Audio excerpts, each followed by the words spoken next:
Do you ever make decisions? Sometimes they're hard. I do too. Welcome. My name's Ed Zinkiewicz. I have my friend Emily Young with me today. She has an interesting solution to solving or helping make those big decisions. What do you do, Emily? Well, one of the decisions that I faced recently was my husband and I thinking about if we ought to buy a house in a different neighborhood. I hadn't really thought about it. I was happy in the house we were in, but he was thinking about moving. So one of the things that we did together was picture our life if we stayed in our current house, and then we pictured our life if we moved to a different house, and talked about what are those kind of deal breaker items that we were both really looking forward to and how this decision would impact that vision of our future. It helped us come to the conclusions of what was really important and helped us make that decision.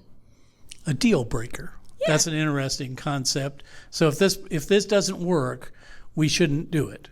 If this doesn't feel right, we shouldn't do it. It's a deal breaker. Exactly. So what are those outcomes down the line in that vision of our future that are really important to us that we don't want to make a decision that would kind of make those not possible? Does it work? It did work really well. We're in the same house and we're really happy. Good for you. I'm glad you came up with that solution. I'm glad you shared it with us. What do you use? How do you make decisions, and particularly big decisions? Write your comments below. Cue me in on the important things to do. Thanks for coming. Come back and ignite next time. You got a good tip? I'd love to hear it or learn more about your life's successes and celebrate them with you. This is Ed. Leave a comment below or send me an email.